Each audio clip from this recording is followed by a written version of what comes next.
Me da mucho gusto saludarles, soy el padre Salvador Carrera. Recientemente publiqué en mis redes sociales una fotografía donde informo, comparto con mis amigos que gracias a Dios recibí la segunda dosis de la vacuna anti-COVID. Para mi sorpresa, he recibido algunos comentarios donde algunas personas pues hacen algunas ciertas afirmaciones como que la vacuna pues está hecha con abortos, o que les extraña que un sacerdote se haya vacunado y que motive a otros a vacunarse. Para responder a estas y otras cuestiones y saber cómo funciona el tema de las vacunas, he invitado a casa a tomarnos un café y a hablar con un amigo muy cercano que tiene mucho conocimiento del tema. Se los presento a continuación.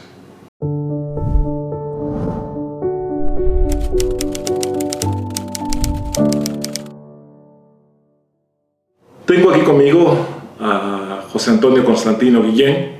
Él es químico, farmacéutico industrial. Sobre todo tiene una amplia experiencia porque ha trabajado en el tema de la farmacéutica, pero con todo respeto, no detrás de un mostrador vendiendo medicamentos, sino en la industria de fabricación de medicamentos. Bienvenido, Toño, qué gusto saludarte. Gracias, padre. Pues creo que me siento muy halagado por la invitación. La verdad, creo que mis conocimientos no son tan amplios como para poder dictar una cátedra sobre el tema, pero en términos generales creo que podemos abordar el tema de una manera sencilla y ágil, tratando de explicarme de qué forma se obtienen las vacunas, su mecanismo de acción y su valiosa utilidad que tenemos ahora ante una pandemia que nos ha tocado vivir, que lamentablemente ha cobrado la vida de muchísimas personas. Sí, desafortunadamente. De hecho, yo publicaba en la fotografía que había subido a las redes, pues que vacunarse era un deber ético, cívico, civil y humano. Pero siempre ha existido un movimiento antivacunas, ¿verdad?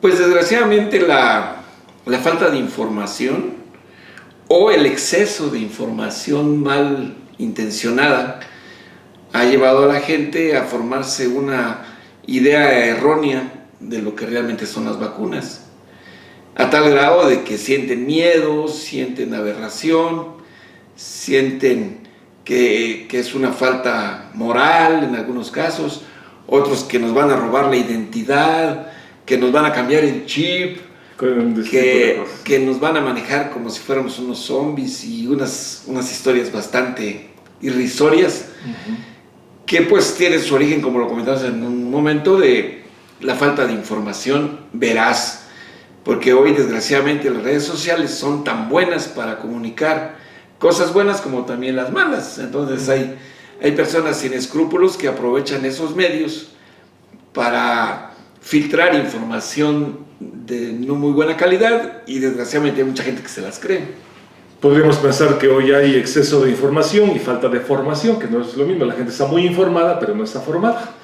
Desgraciadamente, la gente cuando se informa, rara vez consulta la fuente de información. En los trabajos científicos, del tamaño que sea, cuando se toma información de alguna fuente, siempre se tiene que citar el autor y de dónde se está obteniendo información, para que la gente que esté interesada en el tema puedan ir a la fuente original y verificar si efectivamente la información es correcta o no es correcta. Y si está bien fundamentada, no es nada más, porque fulanito de tal dijo y ya. Muchas veces son personajes del dominio público, vamos a decirlo así, y por ello le da a la gente cierta credibilidad a lo que dice, pero no necesariamente pueden tener razón. Desde que empezaron las vacunas, como todo, ¿verdad? Siempre hay grupos que se oponen o que dan alguna información incorrecta, no solamente ahora que existe todo el tema de la tecnología, sino desde hace 200 años ha habido este asunto.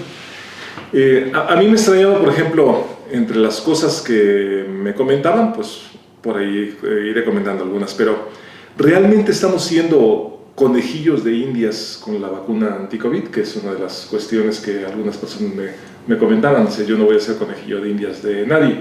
¿Realmente están experimentando con nosotros o ya hay un avance en esta vacuna que se nos ha aplicado?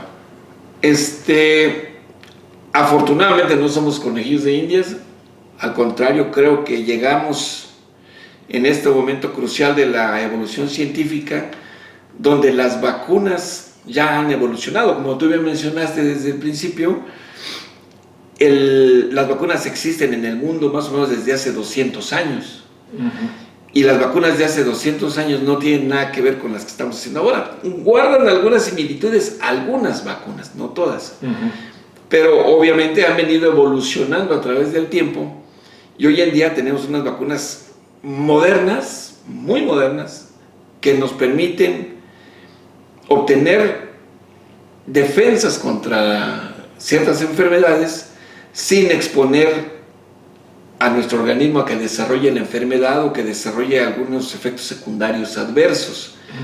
Ha evolucionado muchísimo y este es un tema muy socorrido recientemente. Dicen, oye, es que esta vacuna salió al mercado en menos de un año.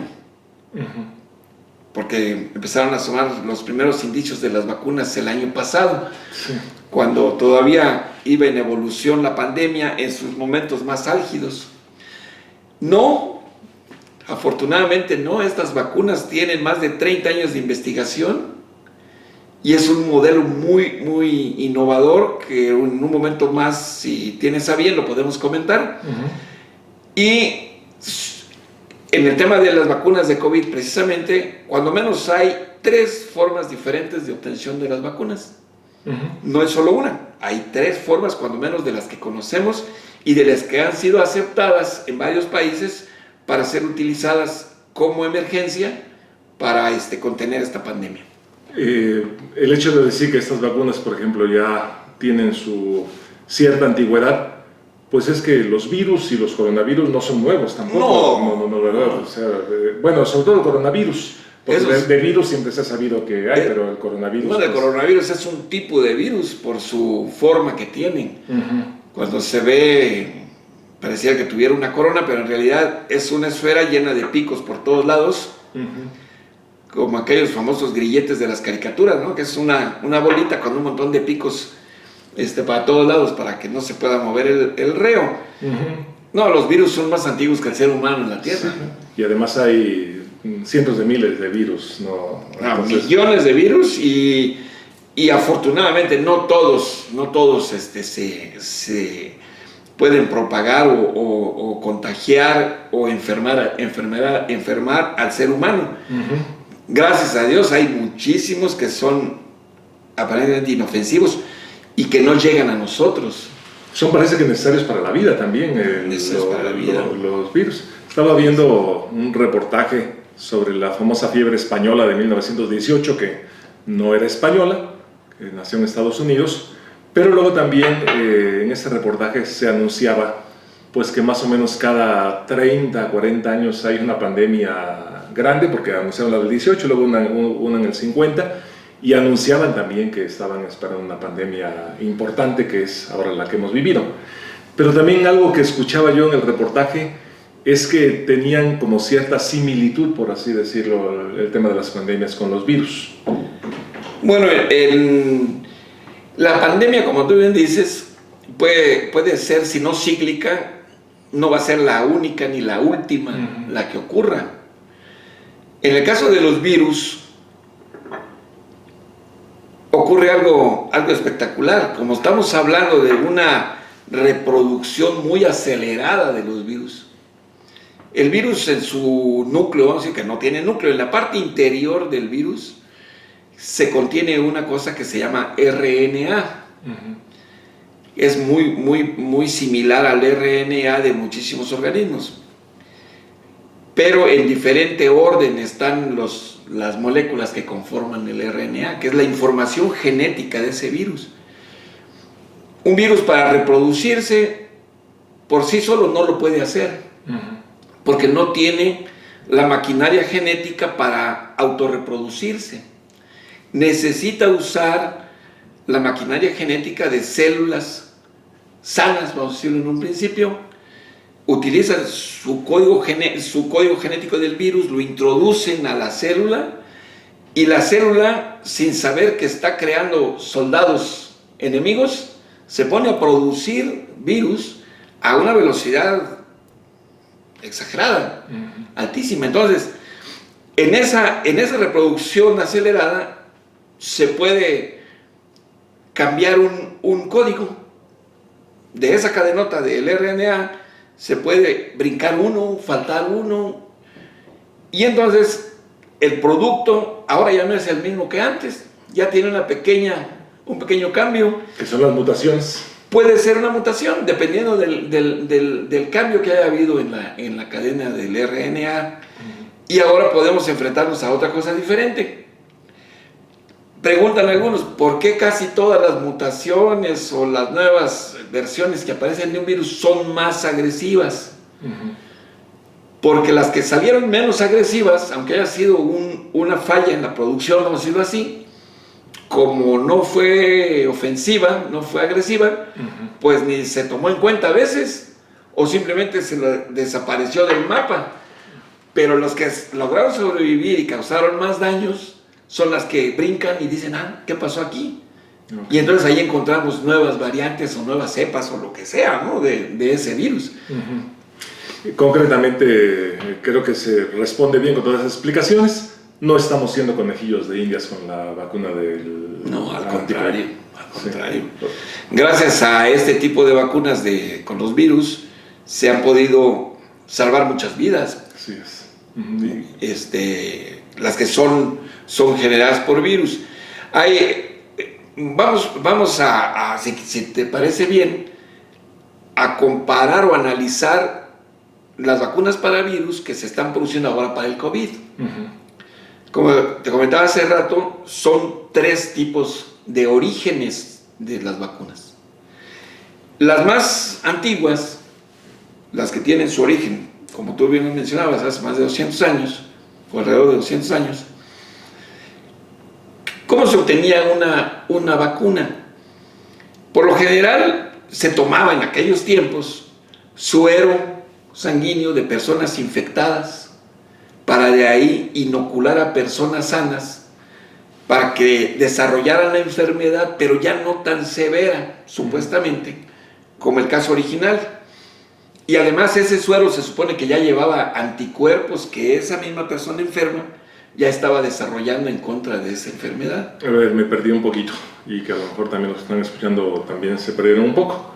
Es decir, el origen viene como un origen animal, por así decirlo. Pero se llama vacuna, porque se ensayó y se obtuvieron anticuerpos de la vaca. De la vaca, además la primera vacuna que se desarrolló fue de la viruela. De la viruela. Y creo que algo tuvieron que ver las vacas en eso.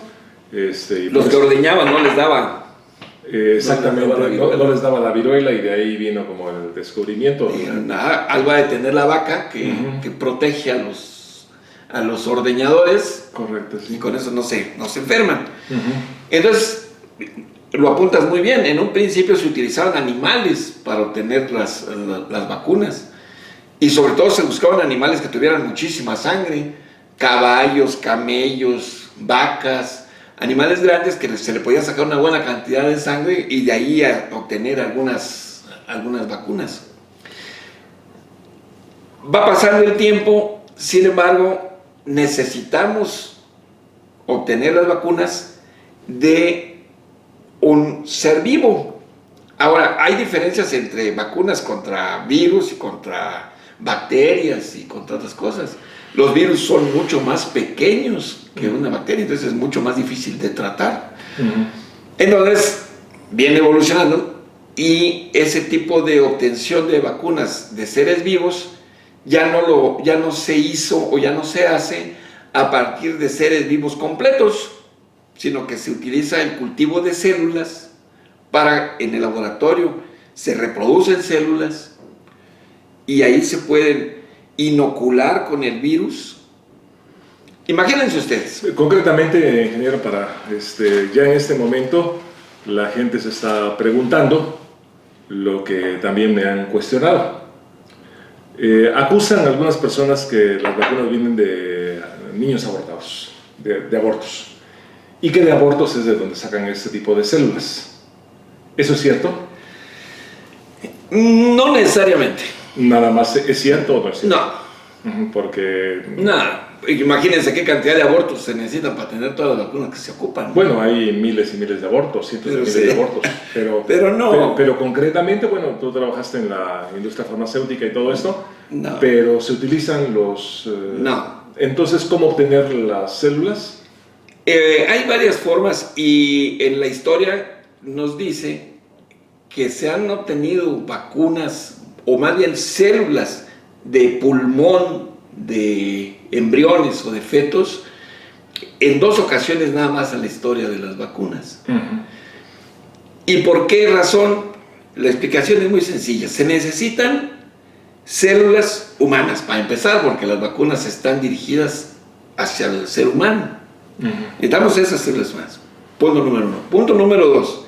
Necesitamos, para hacer experimentos que sean reproducibles, que sean medibles, que tengan todos los parámetros que nos da la ciencia, para poder estar convencidos de que sí funciona algo, necesitamos estandarizar prácticamente todo con lo que se desarrolla, en este caso una vacuna. También sirve y aplica para cualquier medicamento, pero bueno, tenemos una vacuna. Entonces, para empezar, necesitamos que las células sean homogéneas, que sea la misma célula.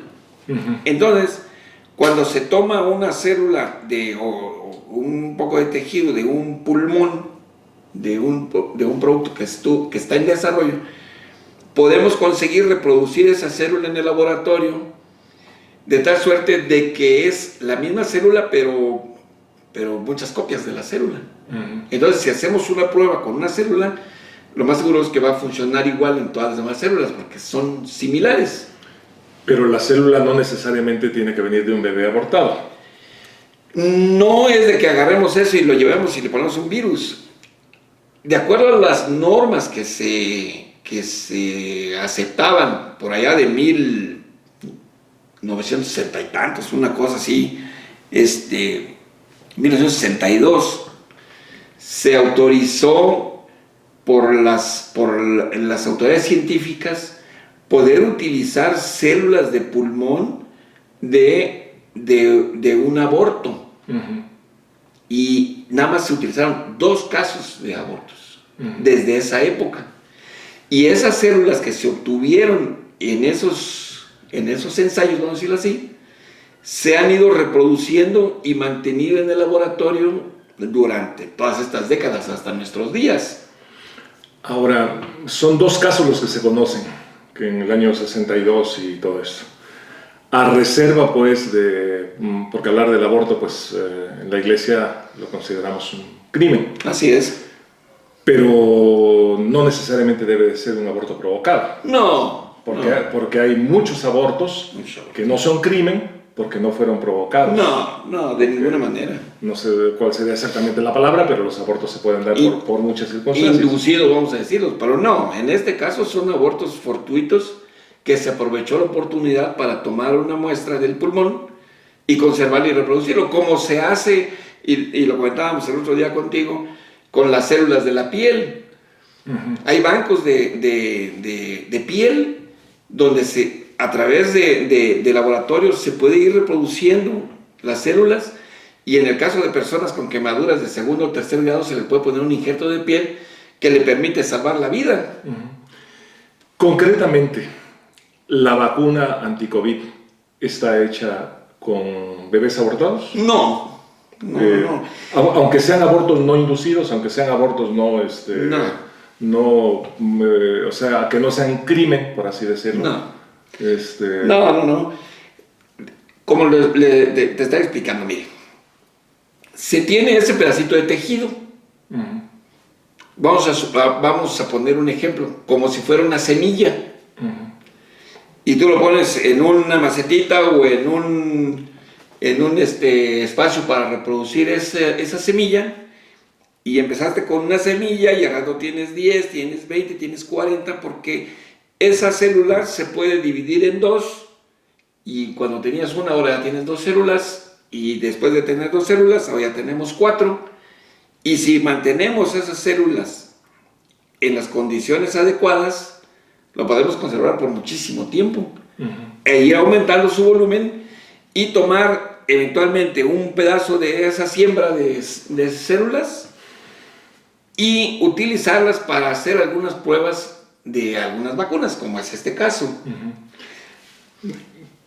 Este método es uno de los métodos que se utilizan para obtener vacunas. Es justamente lo que iba a preguntar.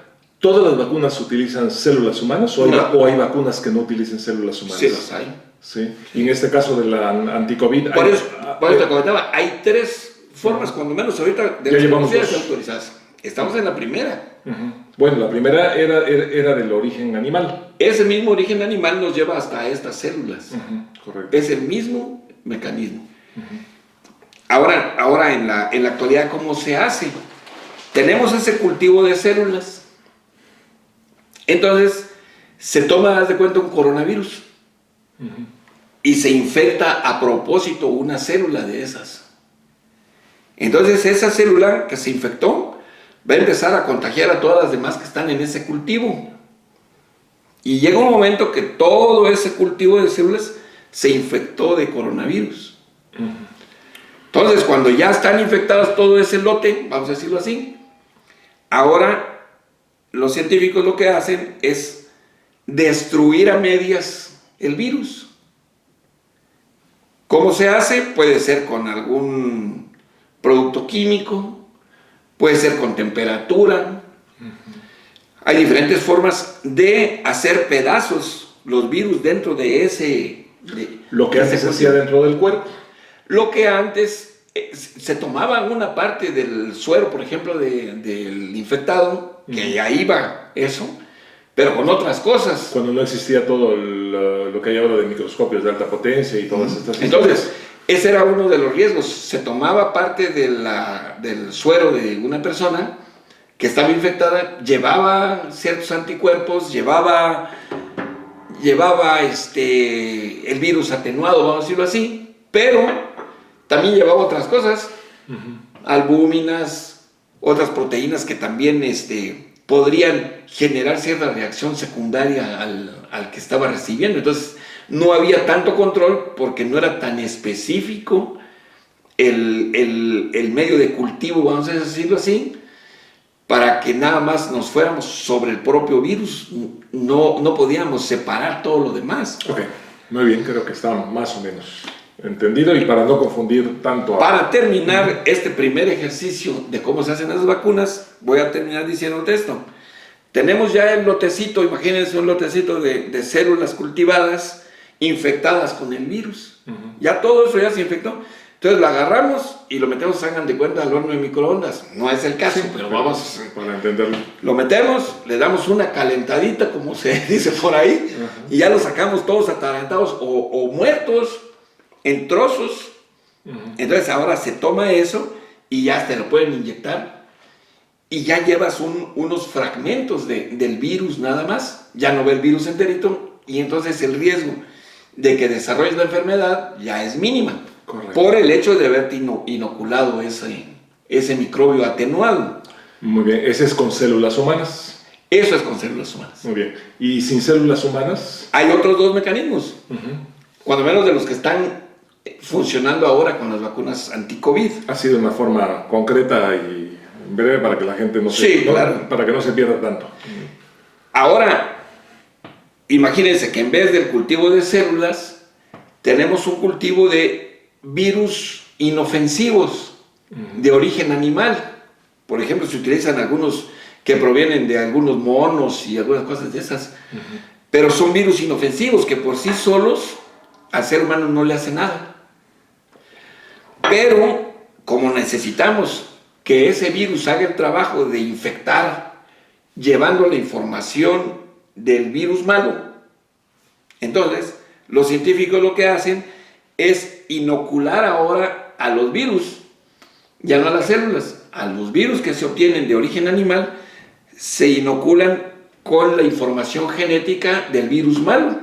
Entonces ese virus malo contagia a todos esos y ahora les dan su atarantada y van para adentro como vacuna. Sí. Estas se llaman adenovirus, que son los que nos están ayudando como medio para llegar al organismo con la información genética del virus malo, ya medio atarantado, para que se desarrollen los anticuerpos en el que está recibiendo esta vacuna. Ese es el segundo bloque de tipo de vacunas. Muy bien. Y el tercer bloque, aquí todavía hay una cierta similitud en el sentido de que sigue proveniendo de un ser vivo, por así decirlo. Así es. ¿Siempre va a provenir de un ser vivo? No. Correcto. Que sería como el tercer bloque. El tercer bloque. Y al final de tocar el tercer bloque, diremos más o menos en qué bloque cae cada uno de los tipos de vacunas que estamos viendo, o de las vacunas que estamos viendo.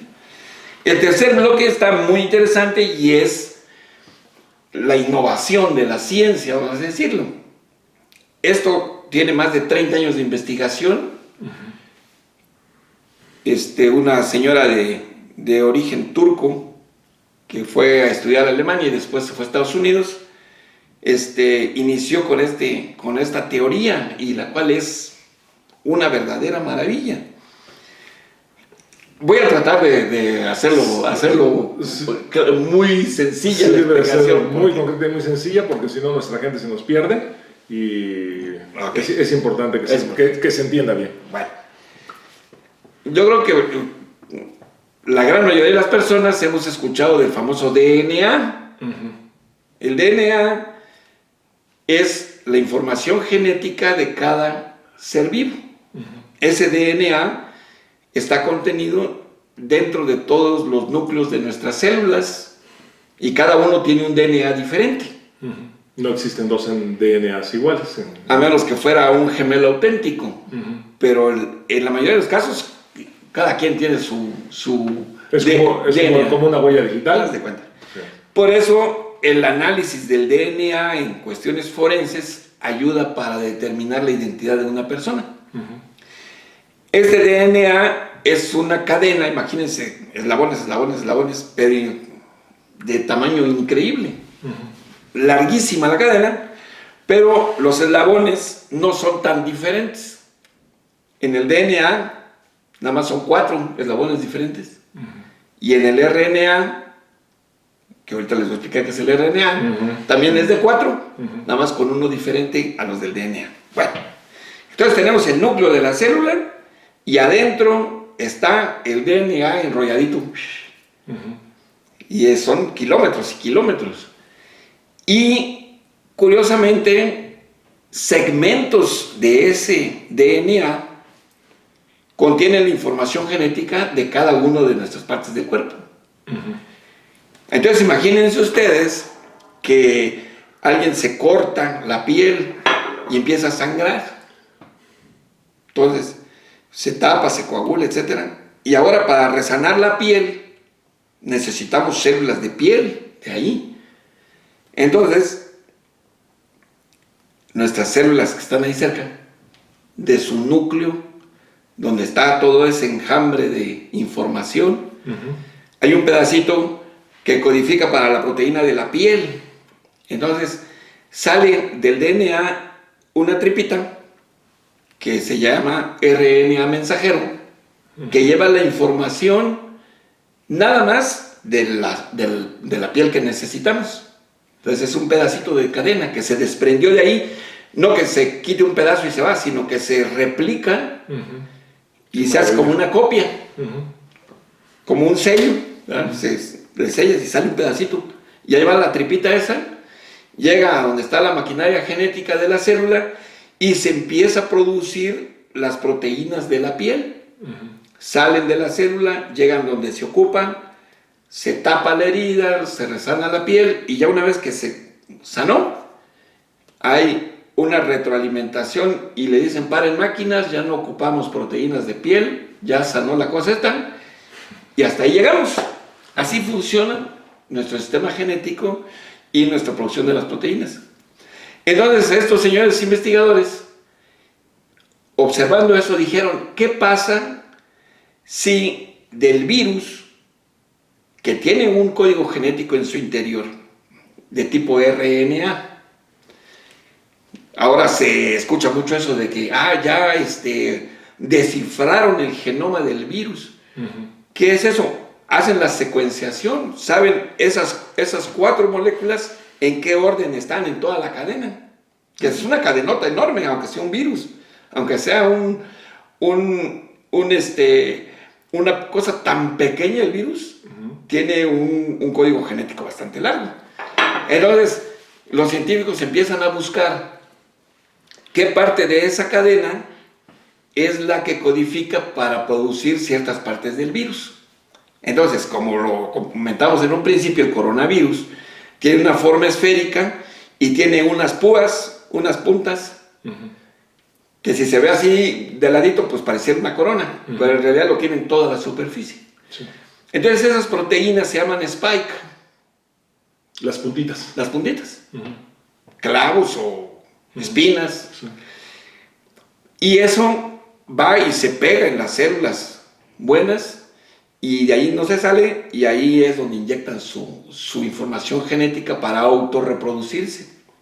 Entonces, los científicos de ese RNA que está ahí adentro descubren, o tratan de descubrir lo más pronto posible, qué segmento es el que codifica para producir esa proteína nada más. Entonces, una vez que ya saben qué parte de la cadena es la que codifica para producir esa proteína, ahora lo que hacen es de manera sintética, y allá lo interesante, de manera sintética, se genera ese pedazo de RNA, nada más, ese puro pedacito, y para que pueda entrar en nuestro cuerpo, en las vacunas, lo que hacen, la envuelven con unas proteínas y con unas lipoproteínas para protegerlas nada más, la inyectan, ese RNA entra a nuestras células. Y dentro de las células, como cualquier otro RNA, va al sistema genético, de la producción de las proteínas, y utiliza la maquinaria de nuestras células para producir esa proteína del spike. Después de un rato, la misma célula destruye el código que llegó como RNA, pero ya se produjeron esas espinitas, y van como culebritas, vamos a decirlo así, salen del citoplasma de la célula al exterior de la célula, pero ahí están los gendarmes, nuestro sistema inmune, y dicen, esta cosa no es de nuestro cuerpo, hay que darle crán. Entonces agarran ese spike y producen los anticuerpos para matarlo, para neutralizarlo. Y entonces, indirectamente nuestro cuerpo ya generó anticuerpos contra el virus entero, porque al reconocer los spikes, ataca los spikes y prácticamente lo inmoviliza, vamos a decirlo así. Y ese es el origen de este tercer tipo de vacunas. Pues qué interesante, porque a pesar de que son cuestiones científicas, pero has hecho un esfuerzo muy grande por explicárnoslas de una manera muy sencilla. No, muchas gracias. No sé si ya lo comenté, pero valdría la pena recordar que el nombre Moderna, muchas personas lo asocian como nuevo. Que es una de las vacunas que se están aplicando. Y Moderna no es más que la fusión de 2 palabras, donde mode tiene su origen en la modificación de la base esta que les dije, que se llama el uracilo, y RNA, que complementa la palabra Moderna, se refiere precisamente al RNA mensajero que estuvieron trabajando estos señores desde hace más de 30 años. Y el nombre de Moderna, pues no es de hace 1 año ni de 2, ¿verdad? Tiene más de 30 años. Y hoy en día las vacunas que se están aplicando en el mundo, hay de los 3 tipos de orígenes. Está el primero, que hablábamos de las células de origen humano, vamos a decirlo así, que esas fundamentalmente se están utilizando en las vacunas chinas. La Sinovac, CanSino, tienen su origen en este tipo de manufactura. Tenemos las del adenovirus, que son la AstraZeneca y Moderna. Moderna no, Johnson y Johnson y AstraZeneca comparten este tipo de producción. El 2. Y el tercero, que es Pfizer y Moderna, son las que utilizan este modelo de RNA mensajero, que es lo más moderno que hay. Yo recibí Pfizer. Bendito sea Dios. No, todas son buenas. Yo creo que la recomendación es, si tienen la oportunidad de vacunarse, la que tengan a la mano es mejor que nada. Correcto, es una recomendación que le demos a la gente. Es una verdadera maravilla y una oportunidad que la gente pueda tener acceso a la vacuna, y la que sea. La que sea es mejor que nada. Para terminar, bueno, estamos pues en un ambiente católico generalmente, la gran mayoría de seguidores son gente católica. El Papa puso un ejemplo vacunándose. El Papa recibió la primera dosis en enero, la segunda dosis en febrero. No solamente eso, sino que además el Vaticano adquirió 10.000 vacunas de Pfizer, porque el Papa tenía intención de ayudar sobre todo a las personas mayores, a indigentes y a personal de salud. Yo creo que eso también es una fuente de inspiración, ¿verdad? Porque son al final de cuentas líderes mundiales, y más el Papa, que es un líder moral, religioso para todos los que somos católicos, y también moral para todo el mundo. Desde luego, yo creo que una de las mejores formas de predicar es con el ejemplo. Y el Papa, siendo la máxima autoridad de la Iglesia Católica, nos presenta en él mismo el ejemplo de vacunarse. Yo creo que seríamos muy tontos si no creyéramos en lo que está diciendo el Papa, ¿no? Sí. Porque él además de ser una persona pública, él sí tiene calidad moral para decir lo que está diciendo y haciendo. Así es. El cardenal Alberto Suárez, que con una amistad también, pues que es un hombre también de una alta calidad moral y una personalidad pública importante, pues también recibió su vacuna y su segunda dosis, y nosotros, gracias a Dios, también ya la recibimos. Así es. Ingeniero, pues ando yo con lo de ingeniero, pues es la costumbre, porque... Dicen que toda la... Es que no pasa nada. Es que hay profesiones que es muy difícil, por ejemplo, en lugar de médico, eso decir de químico. O decir doctor en vez de médico. Bueno, sí, correcto, es como más... No pasa nada, el chiste es de que la intención es atender a tu invitación, y espero que de algo haya servido para mover las conciencias de algunas personas que no están decididas todavía a tomar su vacuna.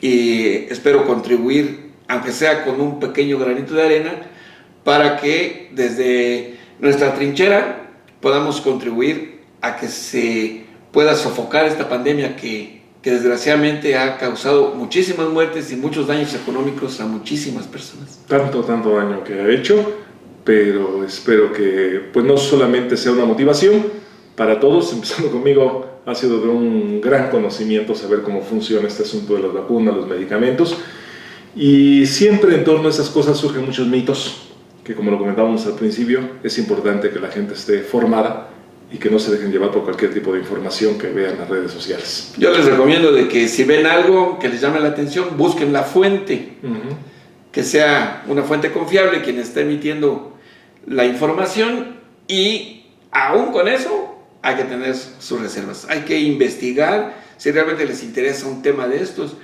Hay muchísima información muy valiosa y al alcance muy fácil de todos.